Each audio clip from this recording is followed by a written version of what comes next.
दरम्यान राष्ट्रवादी शरदचंद्र पवार पक्षाचा जाहीरनामा आज प्रसिद्ध होणार आहे। शरद पवार आणि जयंत पाटील यांच्या उपस्थितीमध्ये जाहीरनाम्याचं प्रकाशन होईल।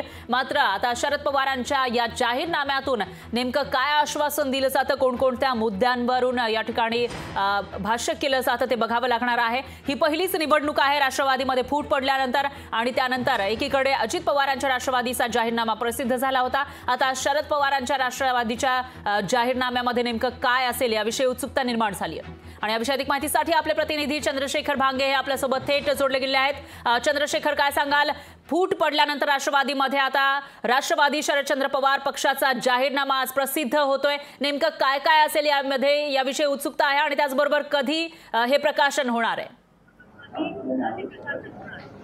फरा काही वेळातच या ठिकाणी जे आहे ते प्रकाशन होणार आहे। राष्ट्रवादी काँग्रेस पक्षाचं जे शरदचंद्रजी पवार गट आहे या पक्षाचं जे जाहीरनामा आहे यामध्ये प्रामुख्याने आपण पाहिलं तर आपल्याला मिळालेल्या माहितीची जी या जाहीरनाम्यामध्ये शेतकरी, बेरोजगार, त्याचबरोबर महिला याच्यावरती प्रामुख्याने भर असेल असे सांगितलं जात आहे। आपण पाहिलं की राष्ट्रवादी काँग्रेस पक्षामध्ये फूट पडल्यानंतर पहिलाच जो जाहीरनामा आहे त्या हा जाहीरनामा सध्या राष्ट्रवादीचे प्रमुख जे आहेत शरदचंद्रजी पवार यांच्या हस्ते प्रकाशन होणार आहे। या प्रकाशन समितीच्या ज्या अध्यक्ष आहेत वंदना चव्हाण, त्याचबरोबर राष्ट्रवादी काँग्रेस पक्षाचे अध्यक्ष जयंत पाटील यांच्या प्रमुख उपस्थितीमध्ये हा जाहीरनामा जो आहे तो पुण्यामध्ये प्रकाशन सोहळा पार पडणार आहे। आपण बघू शकतो खरं तर काही वेळातच शरदचंद्रजी पवार जे आहेत ते या ठिकाणी येणार आहेत आणि याच ठिकाणून त्यांच्या पक्षाचा जो जाहीरनामा आहे तो प्रकाशन करणार आहेत। निश्चितच चंद्रशेखर, याविषयीची अपडेट आपण तुमच्याकडून घेत राहूया। दरम्यान धन्यवाद तुम्ही दिलेल्या या सविस्तर माहितीसाठी।